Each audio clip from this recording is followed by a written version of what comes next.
YTN 뉴스라이더 첫 번째 소식입니다.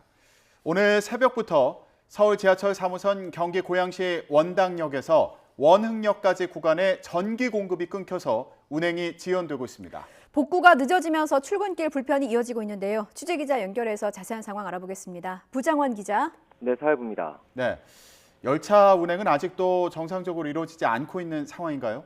그렇습니다. 복구가 지연되면서 오늘 출근길 첫 차부터 불편이 커지고 있습니다.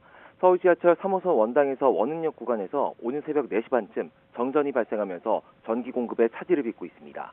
현재 해당 구간에선 한 개 차선만 이용해서 상하행 열차가 제한적으로 운행되고 있는데 그러다 보니까 양방향 모두 운행이 지연되고 있습니다. 지하철 역사에서는 출근길 시민 불편을 줄이기 위해서 버스 등을 이용하라는 안내 방송이 나오고 있는데 정전 발생 직후부터 코레일은 긴급 복구 작업에 나섰지만 정상화까지는 시간이 더 걸릴 것으로 보입니다. 코레일은 출근길 교통에 큰 불편이 예상된다며 가능하면 다른 교통수단을 이용해달라고 당부했습니다. 다시 한번 현지 상황 전해드리겠습니다.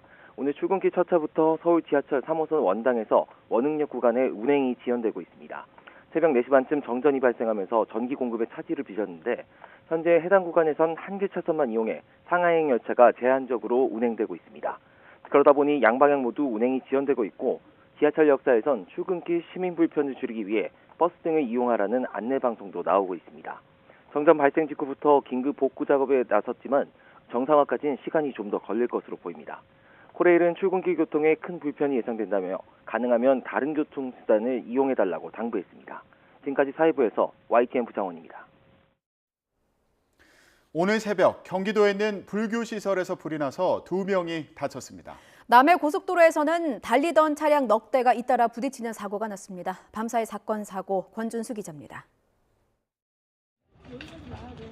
어두컴컴한 밤 멀리 보이는 건물에서 불길이 치솟습니다.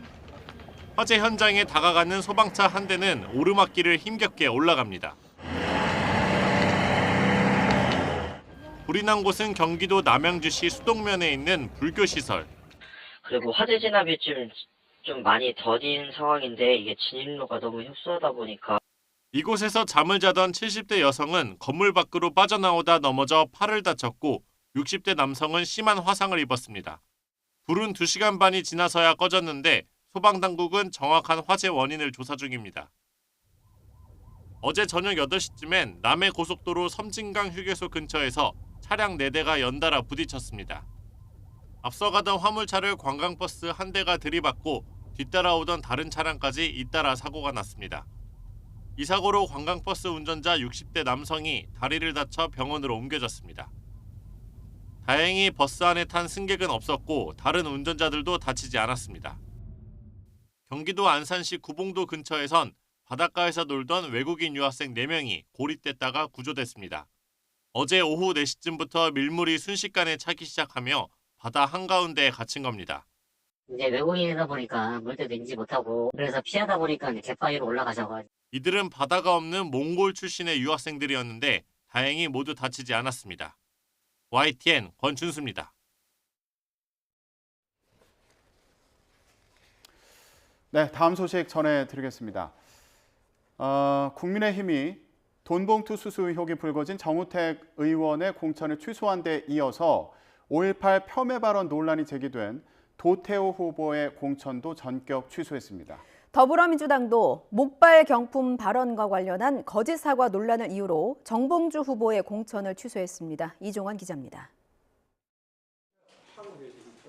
국민의힘 공천관리위원회가 어제 밤늦게까지 논의를 이어간 끝에 대구에서 공천장을 거머쥔 도태우 후보의 공천을 전격 취소했습니다. 한동훈 비대위원장의 재검토 요청에도 공천을 유지하기로 했던 결정을 이틀 만에 스스로 뒤집었습니다. 공관위는 5.18 폄훼 논란으로 2차례 사과문을 올린 뒤에도 부적절한 발언이 추가로 드러나고 있다는 점을 이유로 들었습니다. 한 위원장은 오늘 광주를 포함한 호남 지역 지원 유세에 나서는데 이와 무관치 않은 조치로 해석됩니다. 정상적으로 추천받으려면 5.18에 대해서 어떤 입장을 가져야 하는지를 분명히 한 면이 있다고 생각해요.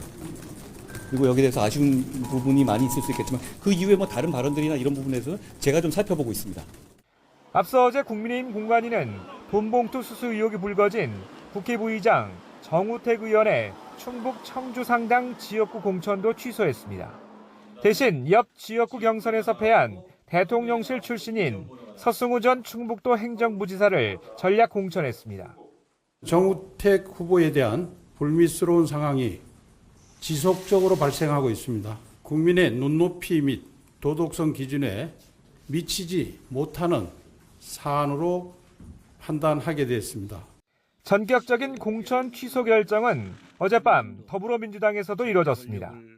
목발 경품 발언 논란이 불거진 정봉주 후보가 공천장을 거머쥔 서울 강북을 지역구에서 후보 재추천 절차를 진행하기로 했습니다.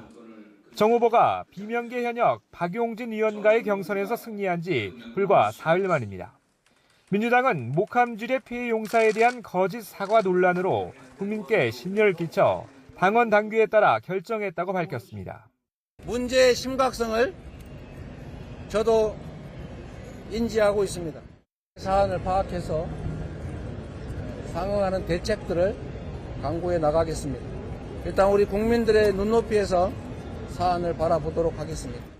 정 후보는 관련 유튜브 발언이 알려지자 당시 당사자들에게 유선으로 사과했다고 했지만 사실이 아닌 것으로 드러나 거짓 해명 논란으로까지 번졌습니다. 부적절한 언행, 사회적 물의를 빚는 행동으로 국민의 마음을 아프게 하는 일이 절대 없도록 해야 합니다. 민주당 대표실 관계자는 경선에 문제가 있었던 건 아니라 차점자가 승계받는 개념은 아니라며 조만간 이재명 대표가 최고위를 소집해 전략 공천 절차를 밟을 것으로 보인다고 말했습니다. YTN 이종원입니다. 국민의힘의 지역구 공천이 마무리 단계에 접어든 가운데 대통령실 출신 박성훈 전 차관과 박형수 의원 등이 추가로 본선행을 확정지었습니다. 서울 강남권 등 강세 지역 5곳의 국민 추천 후보는 오늘 발표될 것으로 보입니다. 임성재 기자의 보도입니다. 국민의힘이 전국 6개 지역구에서 진행된 당내 예선전 결과를 발표했습니다. 신설된 부산 부글의 사자 경선에선 박성훈 전 해수부 차관이 웃었습니다. 부산 진갑에서 컷오프된 뒤 재배치된 곳에서 본선행 티켓을 거머쥐었는데 이로써 낙동강 벨트의 대진표도 확정됐습니다. 경북 의성청송 영덕 울진에선 초선 박형수 의원이 재선 기회를 잡았습니다. 3선인 김재원 전 의원을 꺾었습니다. 경기 하남을 지역구에선 오세훈계 이창근 전 서울시 대변인이 안철수계 김도식 전 서울시 정무부시장을 누르고 공천장을 받게 됐습니다. 3개 선거구의 후보를 확정했습니다. 또 3개 선거구에 대해서는 결선 경선이 진행될 예정입니다. 현역 의원과 대통령실 출신의 맞대결로 관심을 끈 경북 구미을의 후보 확정은 미뤄졌습니다. 김영식 의원과 강명구 전 국정기획비서관이 결선을 치르게 됐습니다. 경기 포천 가평과 대전 중구 역시 마찬가지입니다. 전체 254개 지역구 가운데 244곳의 여당 후보가 확정되면서 시선은 자연스레 당 강세 지역 5곳의 국민추천 후보로 향하고 있습니다. 국민의힘 공천관리위는 늦어도 오늘까진 결과를 발표하겠다는 방침입니다. 참신한 인물을 발탁하겠다는 취지상 정치 신인을 중심으로 사실상의 전략 공천이 이뤄질 가능성이 큽니다. 여당의 비례위성정당인 국민의미래도 500명 안팎의 후보자 면접을 끝냈습니다. 멀리서 지켜볼 수만 없어서 거기에 몸을 던져서 저도 참여하고 좋은 결과가 나오도록 최선하겠습니다. 인유한 전 혁신위원장이 비례위성정당의 선거대책위원장으로 거론되는 가운데 당선권으로 전망되는 20명 안팎의 후보 윤곽은 주말쯤 드러날 것으로 보입니다. YTN 임성재입니다. 범야권 비례연합정당 더불어민주연합의 비례대표 후보를 두고 파열음이 계속되고 있습니다. 시민사회 측은 종북 논란이 불거진 후보 대신 다른 후보를 추천하며 임태훈 전 군인권센터 소장에 대한 컷오프 결정 철회를 요구했지만 더불어민주연합 측은 거절했습니다. 네, 박경 기자 보도 보고 오겠습니다. 반미 종북 논란에 자진 사퇴한 여성 후보 2명 대신 시민사회 측은 다른 후보 2명을 더불어민주연합에 다시 추천했습니다. 기존 여성 3, 4위 후보였던 서미화 전 국가인권위원회 비상임위원과 이주희 민주사회를 위한 변호사 모임 사무차장입니다. 민주당의 재추천 요구를 일단 수용한 듯하지만 병역 기피를 이유로 임태훈 전 소장이 컷오프된 건 강하게 비판했습니다. 긴급 회의까지 열면서 결정 철회를 요구했습니다. 임태훈 후보는 개인의 문제를 넘어서서 상당한 시대적 가치를 갖고 있습니다. 가치가 있다면 실이 있더라도 관치로고 나가는 것이 받아들여지지 않으면 다른 후보 3명의 추천도 철회하는 등 더 강력히 대응하겠다고 엄포를 놨습니다. 하지만 더불어민주연합은 임 전 소장 대신 다른 후보를 오늘까지 추천해달라며 시민사회의 요구를 일축했습니다. 비례대표 특성상 후보 자질은 무엇보다도 중요합니다. 선거에서 승리 가능성, 국민의 기대, 공정과 상식, 국민의 대표로서의 도덕성과 능력 등등 야권 비례의석을 놓고 조국혁신당과 경쟁하는 상황에서 종북 논란에 이어 병역 기피 논란까지 불거지면 중도층 표심 이탈이 우려되기 때문입니다. 비례연합정당을 주도하는 민주당 역시 비슷한 분위기입니다. 민주당 핵심 관계자는 YTN과 통화에서 임 전 소장의 컷오프는 안타깝지만 민주당이 대중정당인 만큼 이번 결정을 되돌릴 수는 없을 거라고 선을 그었습니다. 범야권 비례연합정당의 후보를 두고 논란이 끊이지 않는 가운데 시민사회 측과의 충돌이 연대 파기로 이어질지 아니면 극적인 봉합으로 마무리될지는 조금 더 지켜봐야 할 것으로 보입니다. YTN 박견입니다.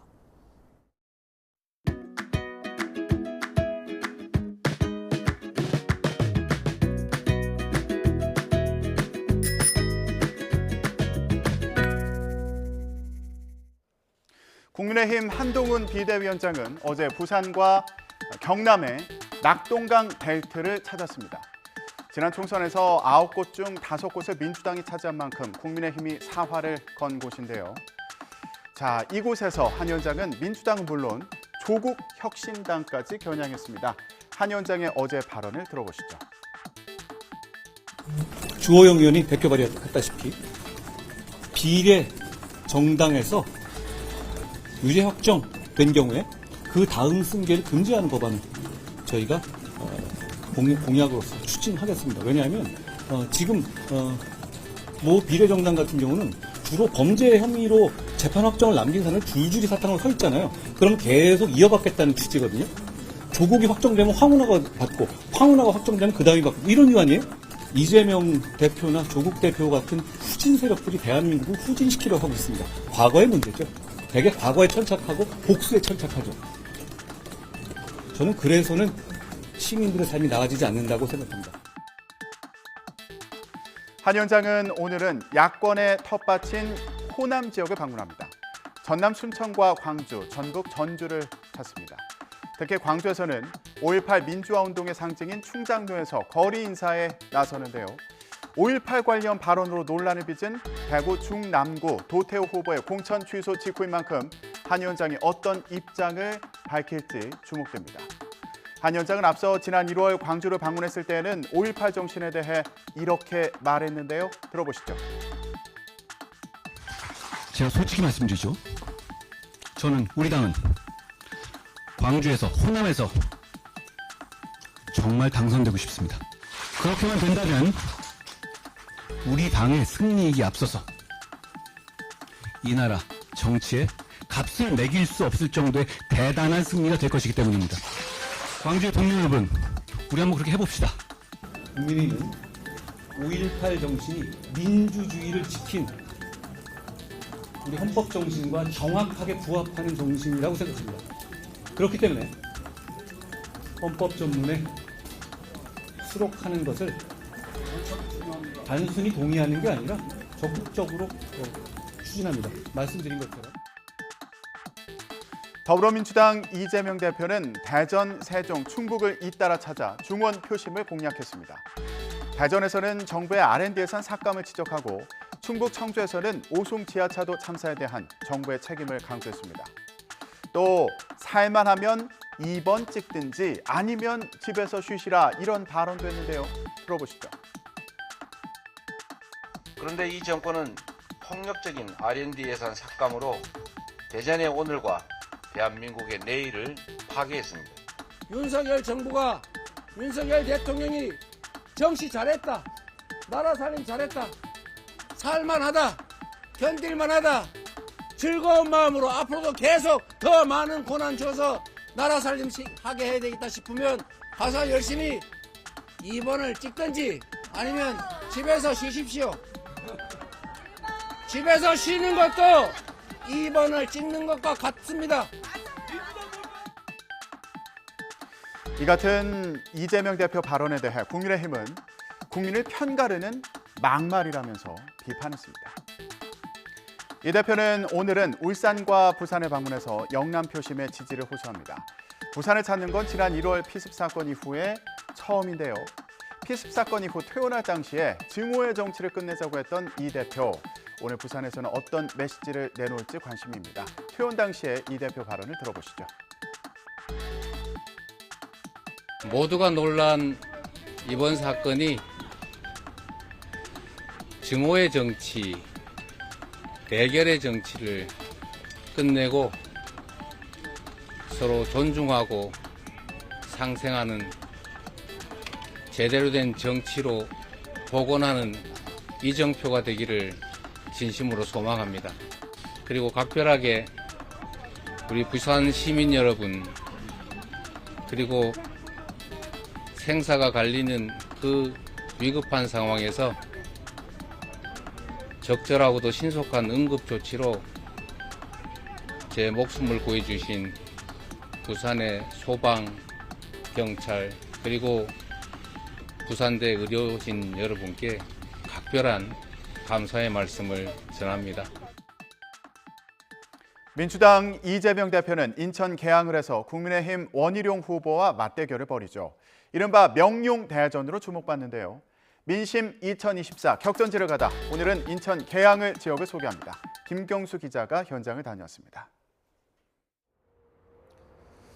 지금 제 뒤로 보이는 물길은 한강과 인천 앞바다를 잇는 운하 아라뱃길입니다. 이 아라뱃길이 지나는 선거구 가운데 하나가 바로 인천 계양을 지역인데요. 서울 그리고 경기도와 모두 맞닿아 있는 계양을은 진보 지지세가 강한 곳으로 꼽힙니다.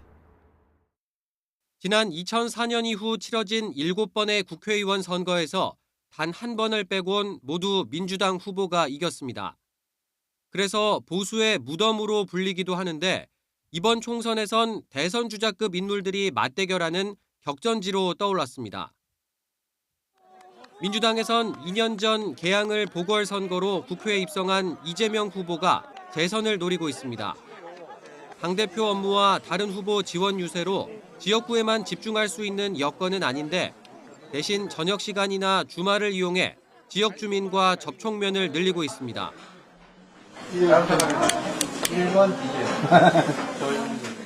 계양 테크노밸리를 첨단 산업단지로 지정하고 철도망을 구축해 대기업을 유치하겠다는 공약도 내걸었습니다.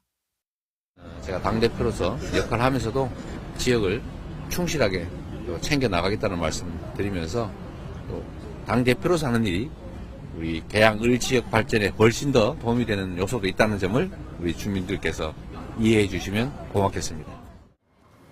자신을 잡겠다며 도전장을 낸 원희룡 전 국토부 장관과 선의의 경쟁을 공언했지만 견제구도 잊지 않았습니다. 잘 가려내 주실 걸로 믿습니다. 말로 하는 화려한 언사, 언변이 아니라 결국은 지금까지 무엇을 했는가, 주어진 권한으로 과연 국민과 국가를 위해서 일했는지를 판단해 보시면 이재명 저격수를 자처한 원희룡 국민의힘 후보는 인천 출신 축구선수 이천수 씨와 바닥 민심 잡기에 집중하고 있습니다. 몇 학년? 2학년. 야, 2학년도 의젓하네. 안녕하세요. 수도권 광역 급행철도 GTX D 노선이 멈추는 역을 추가로 만들고 노후주택 재개발과 재건축을 신속하게 추진하겠다고 약속했습니다. 그동안 제자리에 머문 지역 발전을 이끌 적임자는 자신이라고 강조하고 있습니다. 일 안 해도 찍어주니까 지역 발전이 25년 동안 잃어버린 시간이 되었습니다.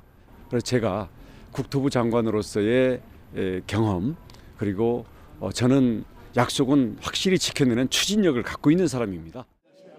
또 지역 분위기가 달라지고 있다며 이재명 후보가 쉽지 않은 선거를 하게 될 거라고 자신했습니다. 주민들의 평가가 매우 따갑기 때문에 아마 이번 선거는 뭐 당만 보고 찍는 게 아니라 임자를 제대로 만난 그런 선거를 치러야 될 거라고 생각합니다. 두 자릿수였던 두 후보 지지율 격차가 최근 한 자릿수로 좁혀졌다는 여론조사가 나오면서 이른바 명룡대전의 주목도는 더욱 높아졌습니다. 이재명 후보와 대장동 악연으로 묶인 유동규 전 성남도시개발공사 본부장의 출마도 이목을 끄는 가운데 이번에 일부 조정된 선거구가 변수입니다. 21대 총선 때 보수진영 후보가 상대적으로 선전했던 계산 1동과 3동이 개항을에서 빠지고 민주당 지지세가 강한 작전 서운동이 새로 편입된 겁니다. 또 한 번 전국적 관심을 받게 된 개항을 지역 주민들의 표심은 엇갈리고 있습니다. 이재명 대표님이 잘해주실 분으로 믿고 그래도 하시던 분이 더 잘하신다고 저는 생각하고 적극적으로 지지하는 바입니다. 네, 원희룡 씨. 좀 참신한 것 같아요. 예, 뭐 과거의 경력도 캐리어도 화려하지만은 자기 소신 지키고 하는 사람 같아요. 당 그런 거보다는 그 공약이 좀 현실 가능성 있는 공약인지 보고 그것을 좀 이루어냈던 그런 사람인지 그런 걸 좀 중점으로 보려고 하고 있습니다. 인천 개항을 선거가 총선 전체 판세뿐만 아니라 이재명, 원희룡 두 사람의 정치적 명운을 가를 거란 평가가 적지 않습니다. 오는 4월 10일 유권자들은 누구의 손을 들어줄지 관심이 쏠립니다. YTN 김경수입니다.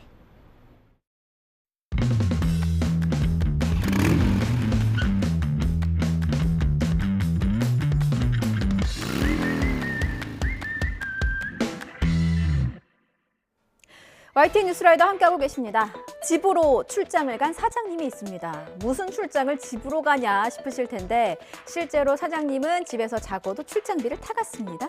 1박에 3만 원, 148박을 신청했고 444만 원을 타갔습니다. 한국전력공사 자회사 한전 KDN 김장현 사장입니다. 자, 여기 세계로 비상한다더니 집에서 기상하셨나요?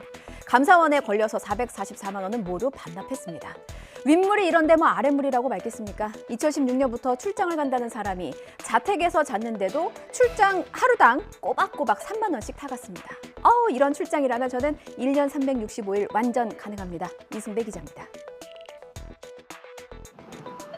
한국전력공사 자회사인 한전 KDN은 여비 규정을 개정하면서 지난 2016년부터 출장자가 자택에서 숙박한 경우에도 하루에 3만 원을 지급해온 것으로 드러났습니다.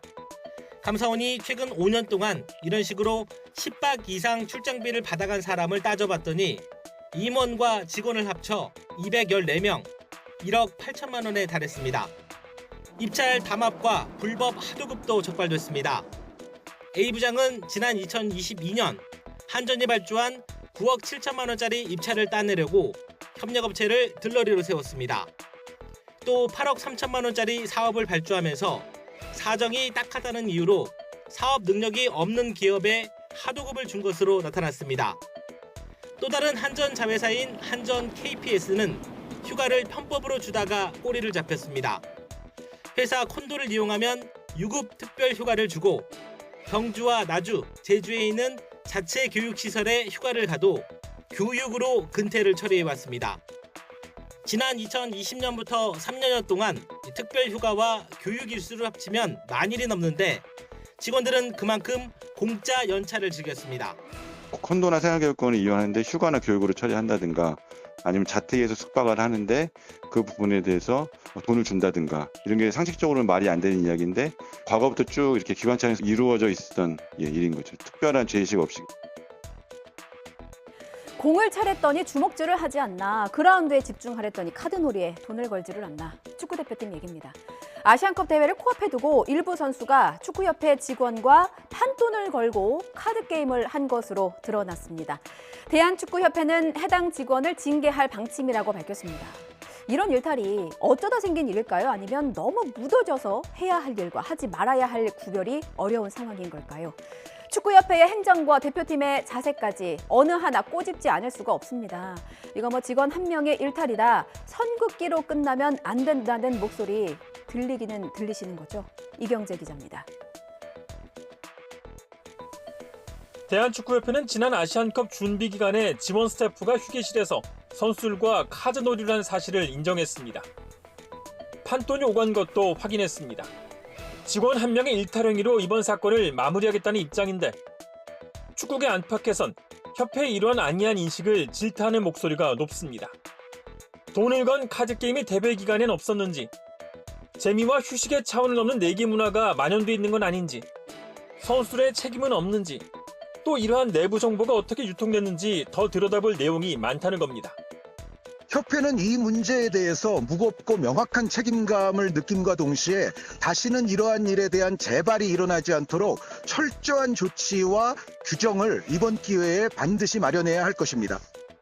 나아가서 대한축구협회가 최근 국제축구연맹, FIFA가 꾸준히 강조하고 있는 스포츠단체의 굿 거버넌스에 적합한지 진단하고 이번 기회에 조직을 탈바꿈시켜야 한다는 지적도 나옵니다.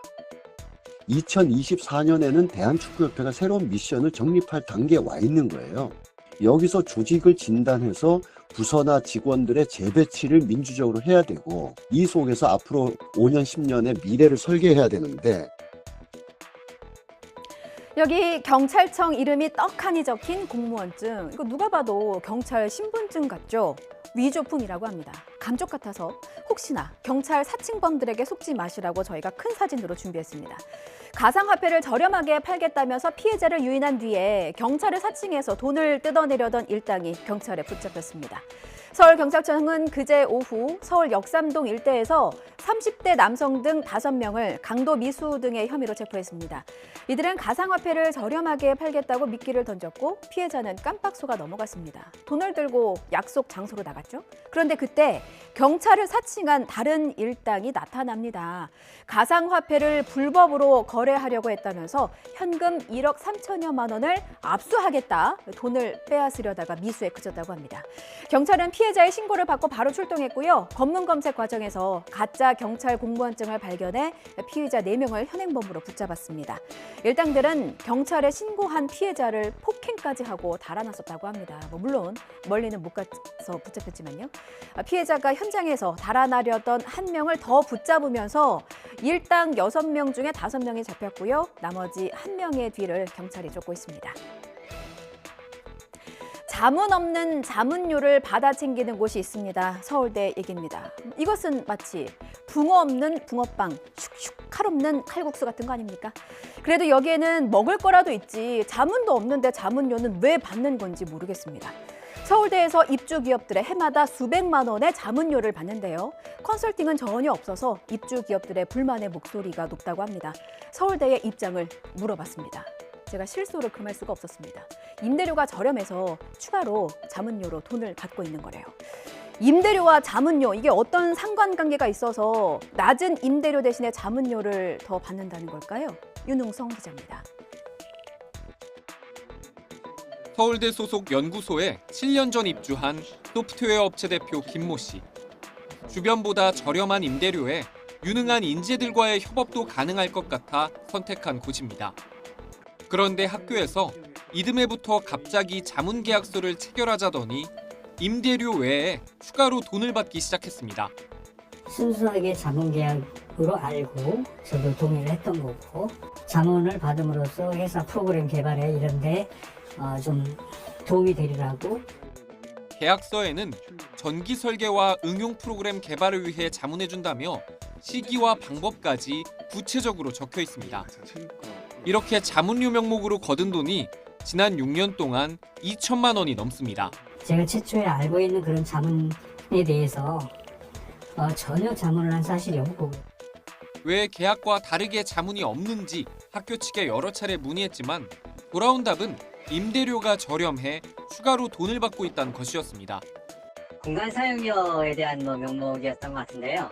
입주기업 전체 아마 공통적으로 적용이 됐을 텐데요. 서울대는 자문료를 왜 걷는지, 누구의 결정인지 등을 묻는 취재진의 질문에 관련 규정에 따라 임대 승인을 시행했다고 원론적인 답변만 내놨습니다. 네, 전공의들의 병원 이탈에 이어서 의과대학 교수들의 사직 움직임도 확산하고 있습니다. 정부도 대응책을 논의하고 있는데요. 현장으로 가보겠습니다. 네, 전공의들의 불법 집단 행동이 계속되고 있습니다. 최근에는 집단 사직 의사를 표시한 의대 교수님들도 계십니다. 매우 안타깝고 유감스럽게 생각합니다. 지금도 많은 국민들께서는 자신보다 더 아픈 분들을 위해 병원 이용을 기꺼이 양보하고 있습니다. 힘들고 지치더라도 한 분 한 분이 생명을 지키기 위해 많은 의료진들도 현장에서 최선을 다하고 있습니다. 국민들과 의료진들을 위해서라도 전공의들은 현장에 복귀해 주실 것을 다시 한번 촉구합니다.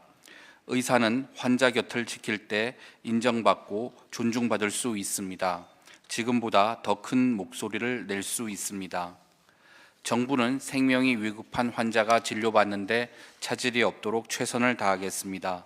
권역응급의료센터의 경증 비응급 환자 비율이 감소하였으나 여전히 27%에 이르고 있습니다. 이에 정부는 오늘부터 최상위 응급의료기관인 권역응급의료센터가 중증 응급 환자 중심으로 진료에 집중할 수 있도록 경증 환자 분산 지원 사업을 실시합니다. 권역응급의료센터가 경증 환자를 인근 의료기관으로 신속히 안내하여 적합한 치료를 받을 수 있도록 중증도 분류 인력에 대한 정책 지원금을 지급하겠습니다. 대형 병원 응급실의 과밀화를 낮춰 중증 응급 환자가 대형 병원에서 적시에 치료받을 수 있도록 하겠습니다. 오늘 중대본에서는 의료기관 파견 공중보건의사에 대한 근무 관리 방안을 논의합니다. 이번 주 월요일부터 상급 종합병원을 비롯하여 20개 의료기관에 공보위, 군의관들이 배치되어 환자를 진료 중에 있습니다. 전공의 수련을 마친 전문의들은 별 어려움이 없이 업무에 임하고 있으나 임상 경험이 많지 않은 일부 일반인들의 경우 새로운 업무를 시작하는데 부담이 있으리라 생각합니다. 정부는 파견 병원과 긴밀히 협력하여 충분한 의학적 지도와 법률적인 보호를 받을 수 있도록 진료 여건 조성에 만전을 기하겠습니다. 진료 중에 발생하는 법률적인 문제에 대해서는 파견기관이 소속 의사와 동일하게 보호합니다. 책임보험이 가입되어 있는 의료기관은 공보위와 군의관도 포함하도록 계약을 갱신하고 이때 발생하는 보험료 추가분은 정부가 지원할 계획입니다. 파견된 공보위와 군의관 분들은 공무원과 군인 신분으로서 책임감과 사명감을 가지고 국가 재난 상황에 중증 응급 환자 진료에 최선을 다해 주시기 바랍니다. 또한 오늘 중대본에서는 의료 분쟁 조정 감정제도의 공정성과 신뢰성 제고를 위한 방안도 논의하겠습니다. 의료 사고로부터 환자와 의료인을 보호하는 것은 의료개혁의 4대 핵심 과제 중 하나입니다. 의료사고 처리 특례법 제정과 함께 소송 제기 전에 환자와 의료인이 충분히 소통하고 합의할 수 있도록 분쟁 조정 감정 제도를 혁신하겠습니다. 조정과 감정의 공정성과 객관성을 높이고 조정 신청 절차를 간소화하는 한편 의료 분쟁 통계와 판례 등 필요한 정보도 공개하여 몰라서 보호받지 못하는 사례가 없도록 하겠습니다. 정부는 각계각층의 의견을 들어 구체적인 개선 방안을 마련하겠습니다. 이를 위해 의료 분쟁 조정 감정 제도 혁신 TF를 신속히 구성하겠습니다. 최근 집단 사직 의사를 표시한 의대 교수님들께 말씀드립니다. 전공의와 의대생들을 병원과 학교로 돌아오도록 설득해야 할 교수님들이 환자를 떠나 집단 행동을 하는 것을 국민들은 결코 이해할 수 없을 것입니다. 진심으로 전공의와 학생들을 걱정한다면 환자 곁으로 배움의 장소로 돌아오도록 설득하여 주시기 바랍니다. 환자 생명을 소중히 여기고 치료에 전념한 지금까지의 모습을 전공의와 의대생들에게 보여주시기 바랍니다. 아울러 전공의들이 더 나은 여건에서 성장할 수 있도록 의료 체계 발전을 위한 논의에 참여해 주시기 바랍니다. 의대 정원 2,000명 확대는 필수 의료와 지역 의료를 살리고 초고령 사회에 대응하기 위해 한시라도 늦출 수 없는 시급한 과제입니다. 정부는 국민 생명과 건강을 지키기 위한 의료개혁 과제를 오직 국민만 바라보고 완수하겠습니다. 감사합니다. 네, 이렇게 정부에서도 대응책 마련에 나선 가운데 오늘 의대 교수 비상대책위원회 회의 결과가 주목됩니다. 서울대와 연세대, 울산대, 가톨릭대 등 전국 24개 의대 교수 비상대책위원회는 오늘 저녁 7시에 화상회의를 열고 사직서 제출 여부를 결정할 방침입니다. 사직의 뜻을 모은 의과대학 교수들은 파업 결의의 정도를 취합하고 구체적인 행동 시기와 방식에 대한 논의를 이어갈 방침입니다. 전국 19개 의과대학 교수들로 시작한 비상대책위원회는 이화여대와 건양대 등이 합류하면서 사흘 만에 24개 의과대학으로 확대됐습니다. 의과대학 교수들로 구성된 교수협의회에서도 자발적 사직 움직임이 확산하고 있습니다. 전국 의과대학 교수협의회는 어제 저녁 8시부터 밤 10시까지 온라인 회의를 열고 전공의 사직과 의대생들의 집단 휴학 등에 대한 교수들의 대응 방안을 논의했습니다. 김창수 전의교협 회장은 전공이나 학생들이 떠난다면 교수로서 의미가 없다는 데 공감하는 분위기라서 전공의에 대한 행정처분이나 학생들에 대한 유급 처리가 확정될 경우 본격적인 행동에 나설 가능성이 있지만 구체적인 시기는 정해지지 않았다고 설명했습니다. 의료 공백을 메우기 위해 공중보건의들이 상급 병원에 파견된 가운데 이들의 개인정보가 담긴 명단이 유출돼서 경찰이 수사에 착수했습니다. 의사 커뮤니티에는 파견 공보의와 군의관을 상대로 진료 거부 등 태업을 조장하는 글이 올라와 경찰이 내사에 나섰습니다. 안동준 기자의 단독 보도입니다. 온라인 커뮤니티에 올라온 파견 공중보건의 명단입니다. 이름만 일부 가려진 채 진료 과목의 현재 근무기간, 파견된 병원까지 세부적인 내용이 담겨 있습니다.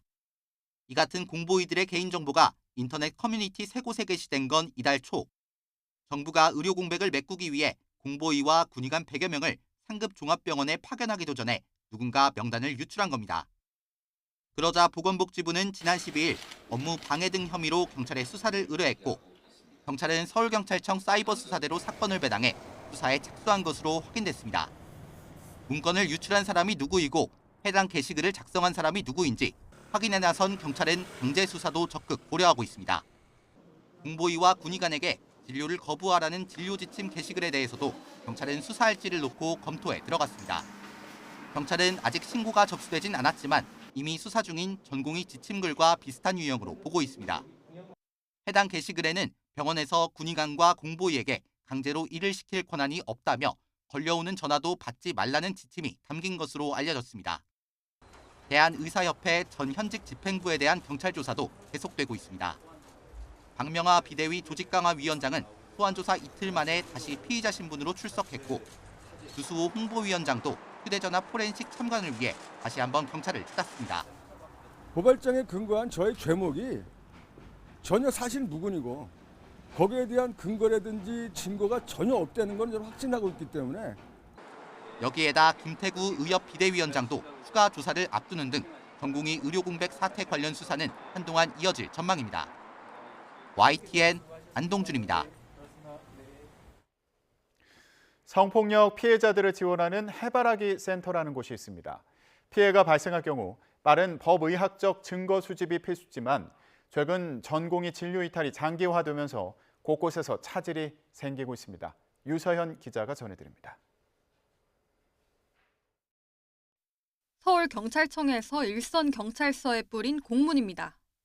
의료계 파업으로 인한 진료 축소로 해바라기 센터 증거 채취에 차질이 발생했다고 적혀 있습니다. 해바라기 센터는 성폭력 피해자 지원을 위해 경찰과 병원, 정부가 협력해 만들었는데 무엇보다 빠른 증거 채취가 핵심 역할로 꼽힙니다. 시간이 지날수록 검출률이 낮아지기 때문입니다. 만약 성폭력 피해 흔적이 입안에도 남았다면 음식도 먹지 않고 도움받는 게 좋다고 권고할 정도입니다. 병원 안에 센터를 마련하고 24시간 대응 체계를 갖춘 이유입니다. 그런데 YTN이 확보한 공문을 보면 서울에 있는 센터 4곳 가운데 3곳이 의료계 파업으로 증거 채취에 어려움을 겪고 있는 것으로 확인됐습니다. 센터 2곳은 아예 검사가 불가하고 한 곳은 오전에만 가능하다고 경찰 관계자는 설명했습니다. 성폭력 증거를 채취할 때 일부 민감한 신체 부위는 반드시 의사의 처치가 필요한데 전공의 사직으로 산부인과 등 의료진이 부족해지면서 차질이 생긴 겁니다.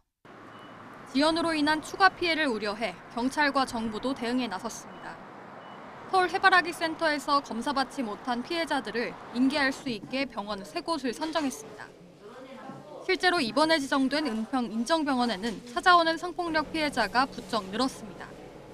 한 달에 한 건 올까 말까 하던 증거 채취 문의가 최근 2주 사이에만 4건으로 뛰었습니다. 근데 지금은 그 키트가 모자랄 정도로 저는 이제 개인적으로 어느 지역이나 뭐 그런 거를 제한해서 환자를 보고 있지는 않기 때문에 다만 당직이가 수술 등에 투입되는 등 신속한 대응에 제약이 따르는 경우가 있습니다. 결국 의료 공백 속의 성폭력 피해자는 몸에 남겨진 증거가 사라질까 조바심 내며 또 다른 병원을 찾는 수밖에 없습니다. YTN 유서연입니다. 이종섭 주 호주 대사 임명을 둘러싼 논란이 증폭되고 있지만 윤석열 대통령은 이 대사 임명 철회는 고려하지 않는 것으로 전해졌습니다. 복수의 대통령실 관계자들은 YTN에 임명을 번복할 이유가 전혀 없다면서 이 대사는 국방부 장관 시절 호주와 안보 협력과 무기 수출 부분에서 크게 활약한 적임자라고 설명했습니다. 대통령실은 이번 사태를 공수처와 더불어민주당 친야 성향의 일부 언론이 결탁한 정치 공작으로 의심하고 있습니다. 대통령실의 이례적인 강경 기조에 고위공직자범죄수사처는 당혹감을 감추지 못하고 있습니다. 일단은 반응을 자제하는 분위기지만 수사와 처벌까지 거론한 것을 두고는 사실상 해병대 수사 외압 의혹을 조사하지 말라는 것과 다를 바 없다는 불만 섞인 분위기도 엿보입니다. 보도에 부장원 기자입니다. 대통령실은 이른바 이종섭 도피 논란의 배우로 고위공직자 범죄수사처를 정조준했습니다. 여권 핵심 관계자는 공수처가 이종섭 호주 대사에 대한 출국 금지와 출금 연장을 야당 언론과 야합해 총선에 악용하도록 했다고 직격했습니다. 그러면서 총선 이후 공수처의 정치공작 수사권 남용 행태를 철저히 조사해 반드시 처벌해야 한다고 강조했습니다. 현 수사팀은 물론 김진욱 전 공수처장 등 전직 지휘부를 망라한 전방위 수사를 예고한 것으로 해석됩니다. 대통령실과 여권의 파상 공세에 공수처는 별다른 입장이 없다며 공개 반응을 자제한 채 사태를 주시하고 있습니다. 김 전 차장은 언론 접촉에 응하지 않았고 여운국 전 차장은 떠난 상황에서 언급하는 게 부적절하다며 말을 아꼈습니다. 확전을 극도로 경계하는 모습인데 공수처 내부에선 당혹감과 함께 사실상 수사하지 말라는 것과 같다는 불만 섞인 분위기도 감지됩니다. 논란 해명을 빌미로 공수처를 유명무실화 하려는 시도 아니냐는 건데 새 공수처장 후보에 대한 대통령실의 인사검증까지 길어지면서 의구심을 키우고 있습니다. 이런 가운데 법무부는 이 대사의 출국 금지 사실은 정보보고를 만들지 않아 법무부 장차관이나 대통령실에 전혀 보고되지 않았다고 거듭 확인했습니다. 사실상 유출 근원으로 공수처를 지목하며 압박하는 모양새인데 법무부는 출국 금지 해제가 지극히 비정상적이고 정보보고도 안 올라갔을 수 없다고 주장한 차규근 전 출입국 본부장에게 법적 책임을 묻겠다고 밝혔습니다. YTN 부장원입니다. 더불어민주당은 파상 공세를 펼치고 있습니다. 국민의힘은 총선용 공격이라고 일축하면서도 악재가 되지는 않을지 고심하는 분위기입니다. 황보혜경 기자입니다. 민주당은 이종섭 주 호주 대사가 한국을 떠난 걸 주요 피의자의 해외 도피로 규정했습니다. 윤석열 정부가 해병대원 순직 사건 수사 외압 의혹으로 공수처 수사를 받는 이 대사를 출국 금지 조치를 해제하면서까지 빼돌렸다는 주장입니다. 호주 대사가 아니고 도주 대사라고 뭐 유튜브에 나오던데요. 당장 붙잡아와야 된다고 봅니다. 어차피 대사 활동을 할 수가 없어요, 지금. 관련 상임위 개의 요구 등을 통해 여론전도 강화하고 있습니다. 대통령실까지 겨냥한 이종섭 특검법 발의와 외교부, 법무부 장관 탄핵 추진에 이어 압박 수위를 한층 더 끌어올리고 있습니다. 호주 교민들이 그런다고 합니다. 호주는 이제 범죄자를 받지 않는다. 그런데 왜 대한민국은 범죄자를 보내느냐? 이게 무슨 망신입니까? 국민의힘은 민주당이 도피 프레임을 씌우며 총선용 정치 공세에 나섰다고 반발했습니다. 이 대사가 공수처 출석 요구를 받으면 언제든 조사에 응하기로 한 데다 한국과 호주 사이엔 국방, 방산 협력 등 주요 현안이 있단 겁니다. 특히 그동안 공수처가 이 대사 소환 조사 없이 출국 금지 조치만 연장한 걸 꼬집었습니다. 조사를 진작에 해서 정리를 했으면 될 텐데 이번에도 결국은 본인이 자진 출석해서 조사를 하지 않았습니까? 이해할 수 없는 그런 일들이고요. 하지만 당 일각에선 중도층 표심에 악영향을 미치진 않을지 우려하는 목소리가 적잖습니다. 그걸 왜 그렇게 했는지 잘 이해가 안 됩니다. 그러니까 무슨 정무적 그런 고려는 전혀 없이 그냥 무턱대고 하지 않았나 이런 생각이 들 정도로. 대통령실에 이종섭 대사의 임명 철회를 건의해야 하는 것 아니냐는 말까지 흘러나옵니다. 민주당은 이종섭 주 호주 대사 관련 논란을 정권 심판론으로 확산시키려는 모습입니다. 총선을 20여일 앞두고 야당의 전방위 압박에 대한 여당의 대응 방안이 주목됩니다. YTN 황보혜경입니다.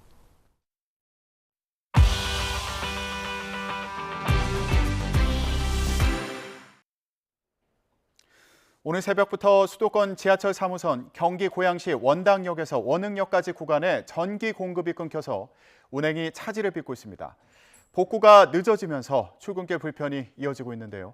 현장에 나가 있는 취재기자 연결해서 자세히 알아보겠습니다. 윤태인 기자. 네, 수도권 지하철 3호선 원당역에 나와 있습니다. 네. 지금 보니까 뒤에 스크린 도어도 다 열려 있고 평소와 다른 모습인데 지금 상황 어떻습니까? 네, 오늘 출근길 첫 차부터 수도권 지하철 3호선 원당역에서 원흥역 구간의 운행이 차질을 빚고 있습니다. 원당역은 경기 고양시에서 서울로 출근하기 위해 사람들이 많이 찾는 역인데요. 서울 방향으로 가는 지하철을 타기 위해 승강장을 올라왔던 사람들도 이내 안내 방송을 듣고는 다시 내려가는 모습을 볼 수 있었습니다. 미리 아침부터 지하철 운행 차질 소식에 자동차로 출근길에 오른 사람들이 많아서 저희 취재진도 원당역에 오기까지 좀 차량 정체를 겪었을 정도였습니다. 현재 일산선 구간뿐만 아니라 수도권 지하철 3호선 모든 구간이 지연되고 있고 근처에 있는 버스 정류장에도 사람들이 몰리고 있습니다. 이번 지하철 운행 차질은 새벽 4시 반쯤 정전이 발생하면서 전기 공급에 문제가 생겨 빚어졌습니다. 현재 해당 구간에서는 한 개 차선만 이용해 상하행 열차가 제한적으로 운행되고 있는데요. 그러다 보니 양방향 모두 운행이 늦어지고 있습니다. 지하철 역사에서는 출근길 시민 불편을 줄이기 위해 버스 등을 이용하라고 안내 방송을 하고 있는데요. 정전 발생 직후부터 긴급 복구 작업이 진행되고 있지만 정상화까지는 시간이 더 걸릴 거로 보입니다. 코레일은 가능하면 다른 교통수단을 이용해달라고 당부했습니다. 출근길 교통에 큰 불편이 예상되는 만큼 미리 나오실 때 지하철 운행 소식 확인하시고 나오시는 걸 권유드립니다. 지금까지 수도권 지하철 3호선 원당역에서 YTN 윤태인입니다. 국내외 경제 이슈를 알기 쉽게 쏙쏙 배워보는 시간입니다. 홍기빈 글로벌 정치경제연구소장님과 함께합니다. 어서 오세요. 네, 안녕하세요. 네, 자 오늘은 먼저 불안전 판매 논란이 일었던 홍콩 ELS 투자자들에 대한 정부의 배상 기준안 이 부분에 대한 얘기를 좀 나눠보겠습니다. 네. 보니까 일괄 배상이 아니라 이제 개별 배상이 기준이더라고요. 네. 이게 어떤 이유가 있는 겁니까? 크게 두 가지 이유를 얘기할 수가 있을 텐데요. 네. 저번에 우리가 그 해외 금리 파생, 그 연계 파생 상품이 있었어요. 줄여서 DLF라고 이제 얘기하는 부분인데요. 예. 거기 그때하고 2019년 일이었었는데 그때하고 비교하면 두 가지 점에서 이제 차이가 난다고 해요. 하나는 이제 상품 자체의 설계에 문제가 있느냐라고 하는 건데 예. 이 DLF 그때 부분에서는 그 부분에서도 문제가 있었는데 이번에 ELS에서는 상품의 설계 자체에는 문제가 없었다라고 하는 겁니다. 예. 그러니까 일괄적으로 이걸 적용하기 힘든 부분이 있고 그다음에 이 판매 과정에서 이른바 불안전 판매라고 하죠. 예. 이게 충분히 설명이 되느냐. 이 부분에 있어서도 ELS라고 하는 건 하도 광범위하게 판매가 돼 있기 때문에 예. 경우마다 다르고 사람마다 다르기 때문에 이걸 일괄적으로 적용할 수가 없다. 그래서 경우와 상황에 따라서 다르게 배상을 해야 된다. 이렇게 이야기가 나온 것으로 알려져 있습니다. 기준이 참 여러 가지가 있었는데 보니까 개별 배상을 할 경우에 그러면은 이게 그 적정하다 적정하지 않다를 판단을 하게 되잖아요. 이건 누가 판단을 하게 되는 겁니까? 그러니까 지금 정부에서는 이게 만약에 아무런 것도 없다라고 한다면은 소비자하고 그 금융사 쪽하고 개별로 계속 소송을 해야 되는데 이런 비용이 어마어마하잖아요. 그렇죠. 그러니까 정부에서 지금 가이드라인을 낸 겁니다. 요 가이드라인에 맞춰가지고 요 경우에는 이렇게 배상한다라고 하는 걸로 소비자 측이나 금융사 측이나 합의해서 이렇게 진행을 하라라고 내놓은 건데요. 만약에 이것까지 그 합의를 하지 않는다. 지금 예. 예를 들어서 지금 소비자 측에서는 이 정부가 내놓은 가이드라인을 아예 거부하겠다라고 하는 경우도 있거든요. 예, 저희 이번 주에 인터뷰했습니다. 예, 그렇습니다. 그 경우라든가 아니면 개별 경우라 하더라도 내가 이 경우에 들어가지 않는다라고 만약에 개별 소비자나 은행사 쪽에서 분쟁이 있을 경우에는 예. 또다시 법정으로 갈 수밖에 없어요. 그러니까 이게 법적으로 문제가 될 소지가 완전히 사라진 건 아니고 일각에서는 이번 사태의 최대 수혜자가 그러니까는 대형 로펌이 되지 않겠느냐 뭐 이런 냉소적인 얘기까지 나올 정도입니다. 그러니까 다들 이게 그 모양새만 보면은 사실 어떻게 보면은 이제 투자자 입장에서는 개인한테 알아서 좀 받아라라고 떠넘기는 형국이 될 수도 있어서 네, 그렇습니다. 결국에는 줄 소송으로 이어지게 되고 결국에는 이제 어부지리는 대형 로펌이 받는다. 예. 왜냐하면 소송하게 되면 변호사 선임해야 되니까. 그렇습니다. 아, 그런 거군요. 그러면 일단 가정을 해보자. 이게 그 0%에서 100%까지 놓고 보면 예. 이론적으로는 100%도 가능은 하지만 또 어떻게 보면 0%가 가능하다는 말도 그렇습니다. 되거든요. 근데 예. 주로 대부분은 이제 20%에서 60%만 받는다고 하는데 네. 이게 최대와 최소치의 경우를 좀 비교를 하면 좋을 것 같아요. 알겠습니다. 이 예. 논리가 이렇게 구성이 돼 있어요. 그러니까 말하자면은 이론적으로 따지면은 전부 다 배상받을 수 있는 사람도 있는 거고 네. 한 푼도 배상받지 못하는 사람도 있을 수 있다는 거예요. 예. 우선 그 기준부터 차근차근 말씀을 드리죠. 그러니까 은행사가 판매했을 경우가 다르고 그다음에 증권사가 판매했을 경우 또 다르고 또 은행사 증권사가 온라인으로 판매했냐 등등에 따라서 경우는 다른데 예. 기본적으로 금융사가 물어야 될 책임의 부분이 그 손해액에서 23%에서 50%까지가 기본적으로 금융사가 물어야 할 부분입니다. 예. 근데 여기서 차감을 하는데 만약에 이 피해자, 그러니까 소비자 측에서 정말 억울한 경우라고 한다면은 여기서부터 은행이나 증권사가 물어야 될 부분이 점점 늘어나요. 크게 세 가지 카테고리가 있는데 예. 첫 번째로는 이 금융 취약계층이라고 해서 65세 이상이라든가 이 금융 부분을 제대로 이해하지 못하는 분들, 이해하기 힘든 분들의 경우에는 예. 이건 은행 쪽의 책임이 좀 더 늘어납니다. 그러니까 어르신들에게는 설명을 더 꼼꼼하고 세세하게 해줘야 할 필요가 있다고 이제 그렇습니다. 의무를 지우는 거죠. 그렇습니다. 그래서 이게 늘어나고요. 예. 그다음에 불안전 판매, 그러니까 설명이 제대로 되지 않았다라고 하는 경우에 예. 이 경우에 또 늘어납니다. 그다음에 이렇게 해서 한 가지 범주가 더 있는데 네. 이 세 가지 범주에 다 해당된다라고 하게 되면 100%를 전부 받게 돼요. 근데 반대 경우도 있습니다. 마이너스로 들어가는 경우는 이 ELS 상품을 해가지고 투자한 경험이 많은 사람들 있죠. 이 경우에는 은행이나 증권사에서 배상해 줘야 될 부분이 점점 줄어들기 시작합니다. 예. 그래서 가령 이 중에서는 20번 이상 투자를 한 경험이 있는 분들도 있어요. 예. 이 경우에는 한 푼도 배상을 받지 못하게 됩니다. 그래서 점점 줄게 되죠. 예. 그래서 0%에서 100%까지 아주 광범위하게 폭이 늘어나게 되는 겁니다. 피해자들은 이 정부에서 내놓은 그 배상 기준안이 너무 은행의 입장에서, 그러니까 판매사의 입장에서만 네. 만들어진 것 같다라고 불만을 좀 표시하시더라고요. 예. 투자자들의 입장에 대해서는 어떤 생각이십니까? 예, 그러니까 투자자들 입장에서 그렇게 얘기할 수가 있어요. 네. 이게 불안전 판매, 이게 워낙 이해하기 힘든 상품이고 아까 말씀드린 그 세 가지 범주 중에서 제가 마지막으로 언급을 안 한 게 있는데 네. 특히 예금 적금 하러 오셨다가 이 은행의 권유를 받고서 예. 예금 적금을 하러 오신 분들인데 이걸 드신 분들이 있어요. 예. 이게 이제 결정적인 지점인데 원금이 과연 유지가 되느냐가 제일 중요한 문제잖아요. 그렇죠. 예금 적금 하러 오신 분들은 이건 정말 그 알토란 같은 돈을 더 유지하고 불리려고 하는 건데 예, 이자보다는 안정적으로 살짝만 그냥 내 원금 유지하면서 그렇습니다. 받아가겠다. 예. 문제는 이 ELS라고 하는 거는 원금이 날아갈 수 있는 가능성이 얼마인지 있단 말이에요. 네. 그러니까 이렇게 피해자들 입장에서 보면은 이건 불안전 판매 정도가 아니라 거의 사기를 당한 게 아니냐라고 하는 억울함까지 갖고 있는데 예. 이 저번에 DLF의 경우에는 한 55% 정도, 그러니까 기본적으로 20%에서 30% 정도의 책임을 은행 쪽에다가 인정을 하는 걸로 얘기를 시작을 했었어요. 예. 그런데 이번엔 그게 아니고 아까 말씀드린 대로 판매 양상에 따라 가지고 완전히 전혀 배상하지 않을 수도 있다. 예. 그리고 이 은행 쪽의 책임을 인정하는 부분이 굉장히 적다라고 하는 이유 때문에 이 판매자 쪽, 이 소비자 쪽에서는 이건 굉장히 은행 쪽 입장을 감안한 거다. 이렇게 좀 얘기를 하고 있어요. 그렇군요. 이번에는 판매사 쪽의 입장을 보겠습니다. 이제 네. 은행권에서는 배임 문제를 좀 고민하는 것 같더라고요. 네. 자율 배상을 두고 이게 배임 문제가 어떻게 좀 연관이 돼 있는 걸까요? 예, 배임이라고 하는 거는 잘 아시다시피 그러니까는 이 주주들의 입장에서 봤을 적에 경영진이 주주들의 이익에 합치하지 않는 행동을 하게 되면 이제 배임으로 얘기가 되는 건데요. 예.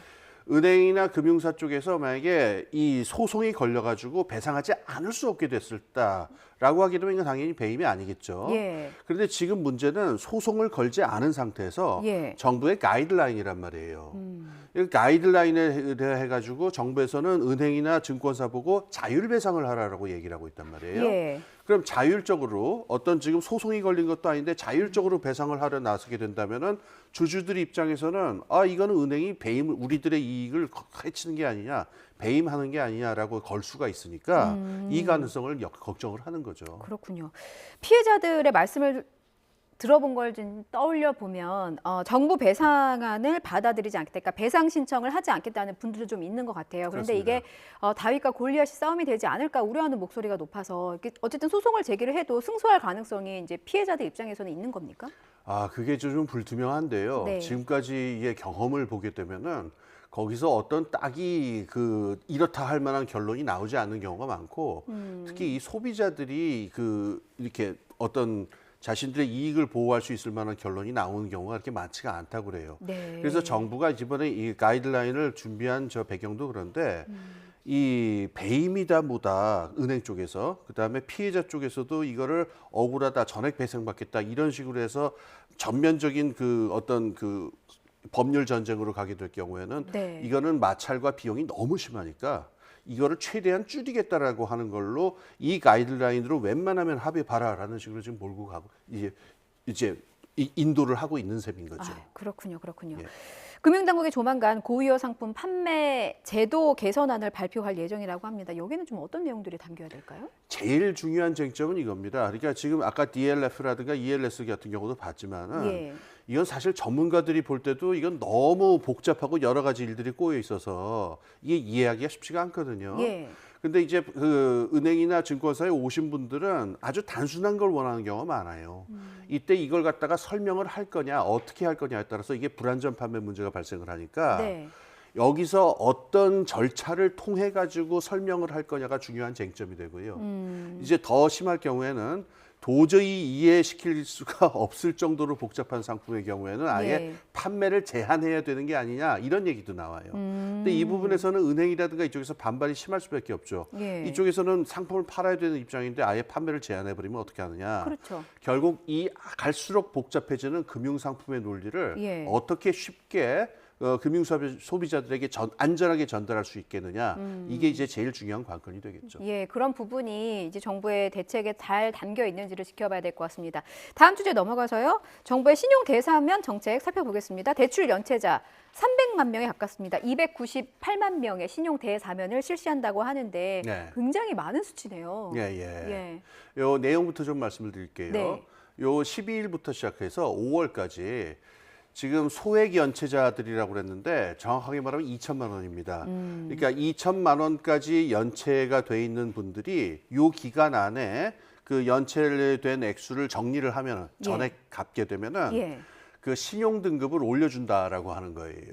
그러니까 이분들이 지금 연체가 돼서 신용 등급에서 지금 낮아진 상태니까 이거를 원상태로 돌려놓는다라고 하는데 이렇게 될 경우에 혜택을 볼 수 있는 사람의 숫자가 한 340만 명이 되지 않겠느냐.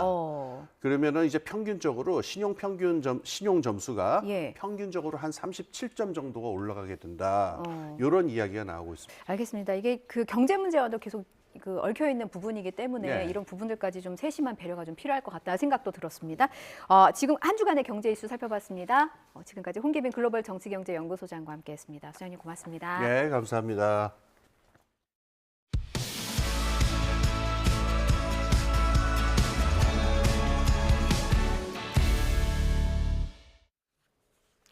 블라디미르 푸틴 대통령이 5선에 도전하는 러시아 대선이 오늘부터 시작됩니다.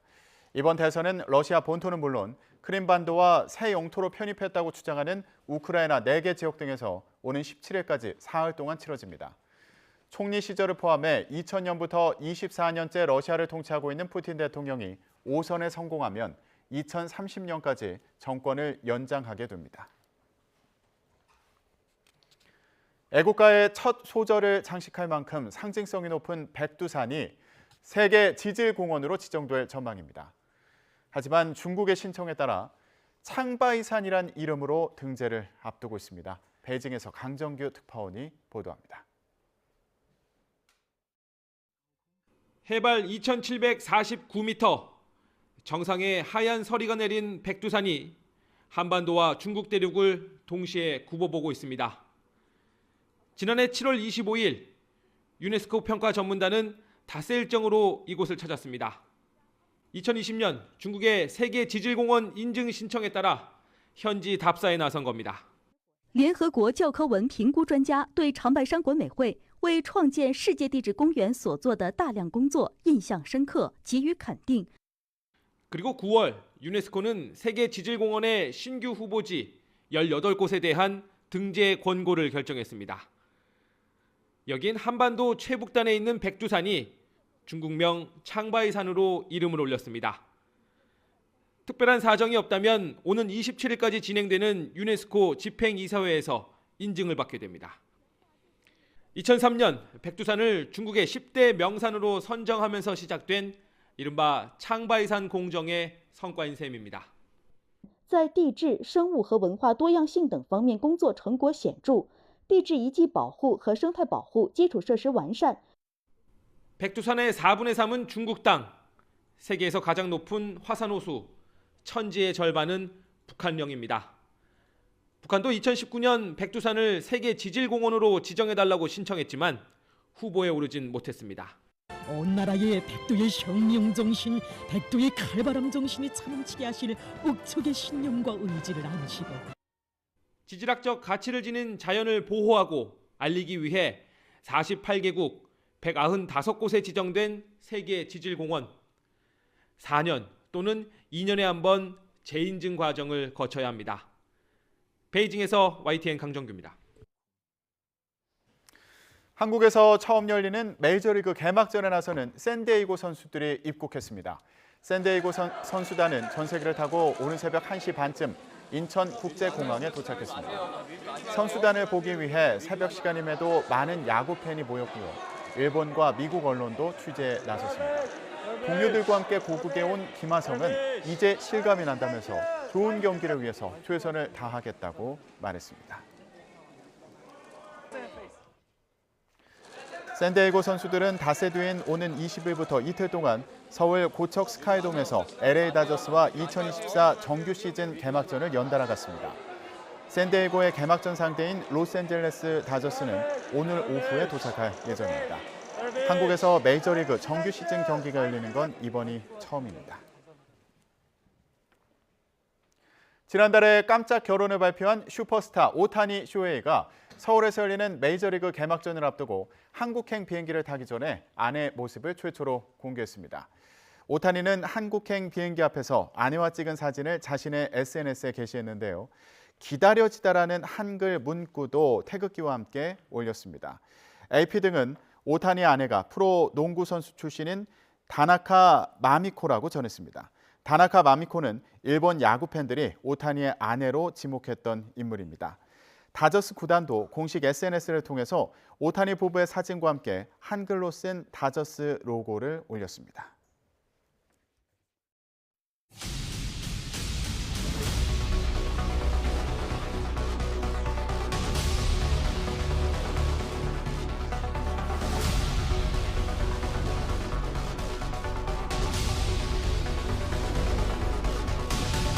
파도가 한 방 맞으니까 배가 한 45도 정도 기울었다가 또 물이 안으로 나들어오면 배가 그냥 90도로 바뀌어버립니다.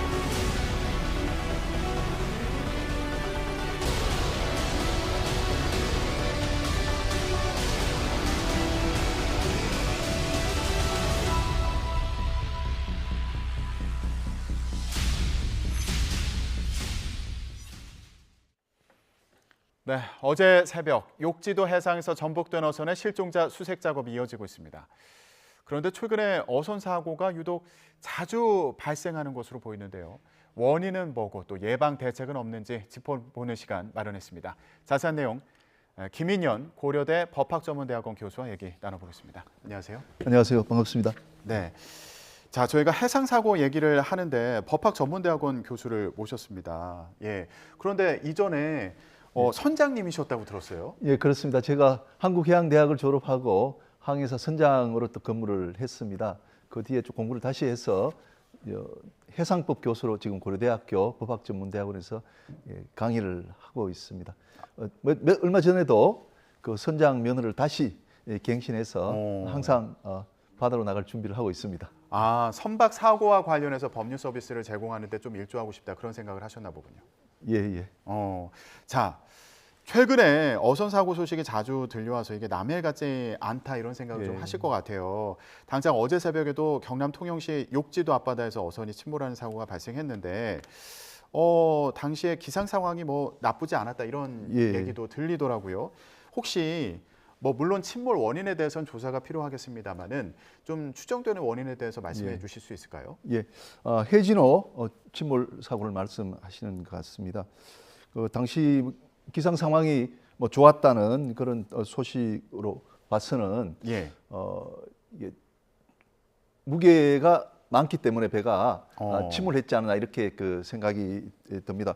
아시다시피 선박은 이제 공간이 있기 때문에 부력이 있거든요. 배를 위로 또 받치는 힘이 있고 무게가 많아지면은 이제 가라앉히려는 또 힘이 작용합니다. 근데 그 두 개가 합쳐지면은 물에 딱 떠 있는데 무게가 너무 많아지면은 배가 이제 침몰을 하게 되는 거죠. 그래서 제가 이 배의 경우에 조업을 아마 마치고 이제 귀환하는 과정이었다면은 많은 고기를 잡았다면은 이제 많은 무게가 가해졌을 가능성이 있다 이렇게 보고 또 다른 이유로 무게가 많아지는 배에 물이 들어왔다든지 하는 그런 이유가 되면은 배가 이제 침몰을 할 수도 있겠다는 생각입니다. 물론 이제 자세한 내용은 해양안전심판원에서 아마 곧 결과를 조사한 결과를 발표할 거로 그렇게 생각이 됩니다. 예, 제가 앞서서 소개할 때 전복됐다라는 표현을 썼는데 지금 언론에 나오는 얘기를 보니까 통상 좌우로 뒤집히는 전복 사고와는 다르다 이런 취지의 설명들이 있는 것으로 보이네요. 이건 지금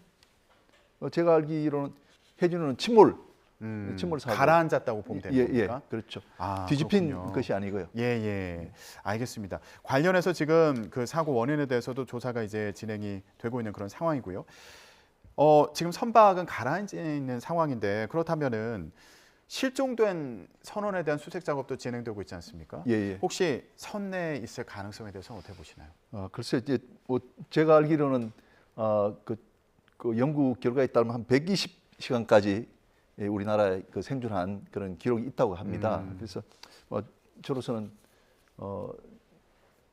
생존해서 생활하기를 기다리고 있습니다. 네, 그 선내에 있을 가능성에 대해서는 좀 어떻게 보고 계세요? 예, 아마 정확히 알 수는 없지만은 아마 가능성도 있지 않나 생각합니다. 네. 그런데 이 사고에 앞서서 토요일에도 욕지도 근해에서 어선이 전복되는 사고가 있었습니다. 지금 일주일째 5명이 실종 상태인데 이 경우에 골든타임은 언제까지로 볼 수 있을까요? 통상적인 기준으로 봤을 때? 예, 한 120시간 정도가 된다고 합니다. 그렇군요. 무사히 구조돼서 돌아오실 수 있기를 바라겠습니다. 그렇다면 이 사고 같은 경우에 혹시 추정되는 원인이 있을까요? 설명이 가능하실까요? 예,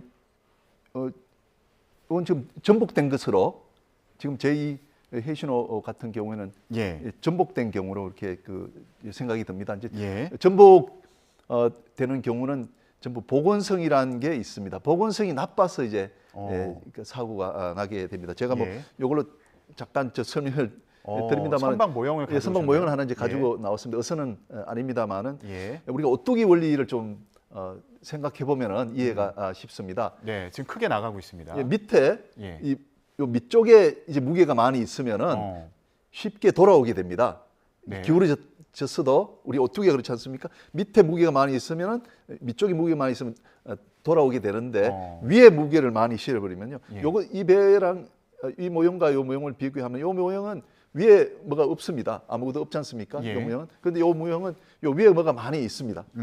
이렇게 위에 뭐가 많이 있게 되면은 위에 무게가 많이 있게 되면은 돌아오는 힘이 적어집니다. 예, 복원성이 작다 그렇게 이야기합니다. 예. 그러면 이 그 선박의 경우에 전복이 됐다는 이야기는 요 배전 위에 뭔가가 무게가 상당히 많아졌을 것이다라는 추정이 이제 가능합니다. 위쪽에 무게가 많은 경우에 이제 복원력이 떨어지다 예, 보니까 그렇죠. 전복되는 경우들이 있다. 예, 그래서 제가 파악한 바로는 이때 이제 풍랑주의보가 있었고 그 파고 높이가 이제 4m 정도가 됐다 그러거든요. 그러면 옆에서 파도를 받으면 배가 이제 기울어져 가지고 돌아오지 못하고 전복이 되어 버리는 예. 사고가 발생하는 것이죠. 예. 자, 지금 여러 가지 이제 그 사고 원인에 대한 조사가 진행이 되고 있는 그런 상황인데 혹시 스크루에 그물이 감기거나 이런 경우도 이제 사고로 이어질 수 그렇죠. 있는 스크루에 그 그물이 감기게 되면은 이제 배가 방향타를 이제 잡을 수가 없습니다. 배가 네. 이제 옆에서 오는 파도를 맞지 않고 앞에서 파도를 받아야 배가 안전한데 스크루가 돌지 않으면은 이 배가 방향을 잡을 수가 없는 겁니다. 스크루가 안 들으니까 배가 힘이 없으니까 파도에 맡겨지게 되면은 더 옆에서 파도를 받아서 넘어갈 가능성이 더 많아지는 거죠. 아, 그렇군요. 네. 지금 이제 조사를 진행 중인 상황인데 선박 스크루에 그물이 감겨서 사고가 났는지 이 부분도 이제 예, 그것도 중요한 사고 원인의 하나라고 생각이 듭니다. 예, 지금 조사를 진행하고 있다고 하네요. 아, 이게 결과가 나오는데 4주 넘게 걸린다고 하니까 좀 더 지켜봐야 될 것으로 보입니다. 그런데 지금 이렇게 통영 욕지도 인근 해상에서 어선 사고가 연이어서 발생을 해서 왜 그럴까 이게 참 궁금한 상황인데 혹시 지역적인 특성이 있나? 예, 이런 궁금증도 생기더라고요. 예, 뭐 제가 생각할 때는 선박이 많으면 이제 충돌할 염려는 많아진다고 봅니다. 근데 특별하게 뭐 전복 사고가 이제 많아질 특별한 이유는 없다 이렇게 생각이 듭니다. 그렇지만 그 황금우작이기 때문에 배들이 많이 모이면은 충돌 사고가 특별히 많이 일어날 가능성이 있으니까 좀 주의를 해야 되겠다는 생각이 듭니다. 아, 이 지역 같은 경우에는 어선들이 몰리는 지역이군요. 그 지역적인 특성이 있어서 선박 충돌 사고로 인한 인명 피해가 발생하는 가능성이 있기 때문에 주의해야 된다 말씀해 주셨는데 그렇다면 이게 혹시 계절과도 연관지어서 어떤 이런 사고가 자주 일어나는 배경을 설명할 수도 있는지 어떻게 보세요? 예, 이제 봄철 되면은 아무래도 이제 행락철이기 때문에 낚시어선 같은 것들이 또 많아질 수가 있다고 봅니다. 그리고 또 봄철에는 안개가 많이 낍니다. 안개가 많이 끼면은 이제 눈으로 이동하는 선박을 볼 수 없기 때문에 선박 충돌 사고 같은 것이 이제 그 많이 일어나고요. 이번 이런 그 이제 전복 사고 등과 관련해서는 이제 앞에 파도 방향을 제대로 볼 수 없기 때문에 그 이제 선박을 이제 조정하는데 약간의 어려움은 있으니까 조금은 연결될 수 있다 이렇게 봅니다. 아, 그렇군요.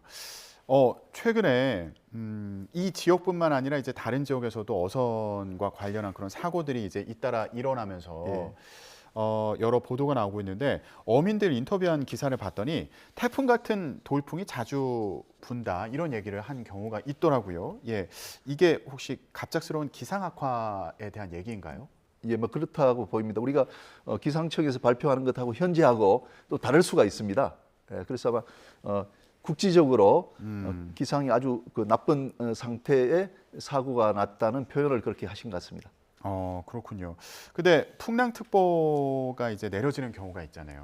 그럴 때는 어선들이 조업을 하기가 좀 어려운 그런 상황일 텐데 그럼에도 불구하고 좀 고기를 잡으러 나가야 되는 뭐 그런 상황, 뭐 나가는 상황 이런 경우도 있다고 들었습니다. 어떤 경우에 그렇습니까? 풍랑주의보가 내리면은 출항이 금지가 됩니다. 이제 신고를 하고 나가야 되기 때문에 아마 이제 그 이미 조업하러 나간 상태에서 이제 풍랑주의보가 내리면은 가능하면 돌아와야 되는데 뭐 여러 가지 이유로 돌아오지 못하는 상황이 생기고 그런 것들이 이제 그 또 사고로 연결되는 것 같고 풍랑주의보가 발행되면은 이제 그 위험이 있는 어선들은 모두 돌아오는 조치가 있어야 된다고 생각합니다. 네.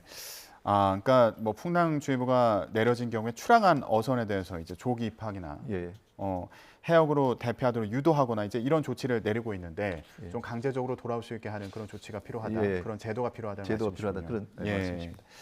자, 저희가 최근에 그 선박 사고 관련한 뉴스를 자주 전해드리다 보니까 어떤 배경이 있을까 이거에 대해서 좀 짚어보기 위해서 이 자리를 마련했는데요. 혹시 기후 변화 얘기를 최근에 많이 하잖아요. 그걸로 인해서 바다의 기온이 좀 바다의 온도가 높아지면서 이게 선박 사고가 일어나는데 영향을 미쳤을까 이런 추측도 또 해보게 되거든요. 어떤 가능성이 있다고 보십니까? 뭐 동해안, 남해안 특히 그 기온 상승에 따라 가지고 어종들이 많이 바뀝니다. 그 이제 동해안 뭐 영덕이나 울진 같은 데는 이제 참치가 나지 않던 곳이 남해에서 나던 참치가 많이 나는 그런 또 현상이 또 일어나고 서해에서도 오징어가 잡히고 하니까 그 잡히는 고기에 따라서 배들이 이동하게 됩니다. 서해에 나는 이제 오징어를 잡으려 동해안에 있던 오징어 잡이 배들이 그쪽으로 이제 이동하게 되겠죠. 그래서 그 이제 어종의 그 이동에 따라서 선박도 이동하기 때문에 좀 지역적으로 우리가 조금 주의해야 된다. 그것이 뭐 사고의 결정적인 원인은 아니지만은 그런 배들이 이제 한 곳에 또 밀집할 수도 있고 하니까 우리가 조심스럽게 기후 변화에 따라서 어선이 이동하는데 그것이 이제 어선 사고와 어떤 관련성을 맺고 있는지 그것이 사고가 나지 않도록 주의를 해야 되겠다 생각합니다. 자, 최근에 잇따라서 선박 사고가 발생한 통영 욕지도 인근 해상 사고와 관련해서는 이제 각각의 사고 원인에 대해서 조사가 필요한 그런 상황이고요. 또 최근에 어선 관련한 이런 사고가 자주 일어나는 것과 관련해서 혹시 계절적인 요인이 있는 건 아닌가, 기후 변화에 영향이 있는 거 아닌가 이런 부분을 하나씩 짚어보고 있는 상황입니다. 계절적으로 봤을 때는 선박이 좀 몰리는 시기다. 그러다 보니까 이제 선박 운항에 주의가 필요하다는 말씀도 해주셨고, 그리고 겨울에서 봄철로 접어드는 시기다 보니까 이게 또 안개가 또 위험하다 이런 얘기도 있더라고요. 그런 부분에 대해서도 주의가 필요하다 이런 부분을 좀 짚어봤고요. 자, 이 봄철에 해양 사고가 자주 나는 것과 관련해서 해양수산부에서도 예방 기간을 정해서 관리를 하고요. 그리고 오늘부터 긴급 안전 점검에 들어간다고 하는데 그럼에도 불구하고 좀 대책에 있어서 보완이 필요하다고 보시는 분이 있을 것 같아요. 어떤 부분이 있습니까? 저도 그 위원 중에 한 명이었는데 해양수산부가 이제 작년 재작년부터 어선 사고 줄이기 위해서 되게 노력을 많이 했습니다. 그럼에도 불구하고 이 그 어선 관련해서 우리가 6만 척 정도 있고 또 교육 제도가 이제 완비가 안 돼 있기 때문에 이제 구조적으로 참 해결하기가 어려운 문제다 이렇게 그 생각이 들고요. 최근에 뭐 해수부에서 하는 이런 뭐 예방 조치는 상당히 좋은 거라고 또 생각이 듭니다. 그래서 우리 뭐 민관이 또 민 그리고 관이 합쳐서 사고 방지를 위해서 좀 노력을 해야 될 것 같고요. 제가 뭐 마지막에 좀 어선 교육과 관련해서는 한 번 더 말씀을 드리도록 하겠습니다. 말씀해 주시죠. 그 교육 제도에 대해서 좀 말씀드리겠습니다. 우리가 주로 이제 하는 것을 보면 이제 안전 교육입니다. 이제 개인적으로 뭐 그 보호 장구를 라이프 자켓을 입으라든지 이런 이제 안전 교육을 이제 많이 하는데 오늘 우리가 논의한 것은 안전 교육이라기보다는 직무 교육입니다. 화물을 이제 배에다 너무 많이 실으면은 이게 부력이 없어져서 배가 침몰한다든지, 그다음에 파도를 옆에서 맞게 되면은 이제 보온성이 나쁘면은 배가 또 전복한다든지 이런 것은 이제 안전 교육이라기보다는 직무 교육입니다. 직무와 관련된 우리 교육이 현재 부족하다 저는 이제 그렇게 생각합니다. 우리가 상선의 경우에는 학교가 있어서 학교에서 교육을 다 받는데 어선은 학교가 없습니다. 교육을 시키는 학교가 없어서 그런 그 학교 교육을 좀 시켜야 되겠다. 그런데 이게 6만 척이나 되다 보니까 우리가 5톤 미만은 또 면허 제도가 없습니다. 그래서 면허 교육만 4, 5일씩 받거든요. 조금 어선들은. 그런데 다 집체시켜 가지고 6만 명을 다 할 수는 없으니까 제가 생각할 때 우리나라가 91개 단위 수협이 있습니다. 뭐 경상도 또 뭐 전라도 이렇게 하면서 거기에다가 좀 거점 수협에 이제 여름과 겨울에 이제 어민들을 모아가지고 한 달 정도 교육을 시키면 아까 말씀드리는 보건성이라든지 그다음에 이제 침몰 안 하는 방법이라든지 헐수선을 좀 읽을 수 있어야 됩니다. 그런 교육을 시키면은 우리가 나아질 거라 이렇게 그 생각이 들고 요 방법이 좋을 것 같습니다. 네, 알겠습니다. 최근에 선박사고 뉴스를 저희가 자주 보내드리면서 이것과 관련한 여러 가지 가능성, 환경적인 변화 부분과 그리고 보완해야 될 그런 대책과 관련해서도 얘기를 해봤습니다. 네, 오늘 말씀 여기까지 듣겠습니다. 지금까지 김인현 고려대 법학전문대학원 교수와 함께 얘기 나눠봤습니다. 말씀 고맙습니다. 네, 감사합니다. 주말을 하루 앞둔 오늘은 봄 기온이 한층 더 완연해지겠습니다. 오늘 서울 아침 기온은 4도로 어제 아침보다 쌀쌀함도 조금 덜했고요. 한낮에도 15도 선까지 오르는 등 4월 상순에 해당하는 봄 날씨를 보이겠습니다. 하지만 오늘도 곳곳에서 일교차가 10도 이상으로 크게 벌어지겠고요. 대기질도 탁할 것으로 보이니까요. 호흡기 건강 잘 챙기셔야겠습니다. 자세한 미세먼지 상황부터 살펴보도록 하겠습니다. 현재 대기가 정체된 데다가 중국발 스모그까지 유입되면서 공기가 점차 탁해지고 있습니다. 오늘 중부지방은 종일, 전북과 영남지방은 오전 한때 초미세먼지 농도가 나쁨 수준을 보이겠고요. 주말인 내일도 미세먼지는 계속되겠습니다. 여기에 동해안에는 건조주의보와 강풍주의보가 동시에 내려져 있습니다. 한번 불이 나면 대형 화재나 대형 산불로 이어질 가능성이 큰 상황이니까요. 불씨 관리도 철저히 해주셔야겠습니다. 먼지만 아니라면 오늘도 하늘 자체는 대체로 맑겠습니다. 낮 기온은 서울이 15도, 대전 17도로 예년 기온을 4도에서 6도나 웃돌겠고요. 동쪽 지방은 대구가 20도, 강릉 22도 등으로 20도 안팎까지 크게 오르겠습니다. 주말인 내일은 서울 낮 기온도 17도까지 오르는 등 고온 현상이 절정에 달하겠습니다. 다만 내일 오후부터는 남부지방에, 휴일에는 중부와 전북에 비가 내리겠고요. 비가 그친 뒤에는 전국적으로 초속 20m 안팎의 돌풍이 불어들겠고 기온도 낮아져 쌀쌀하겠습니다.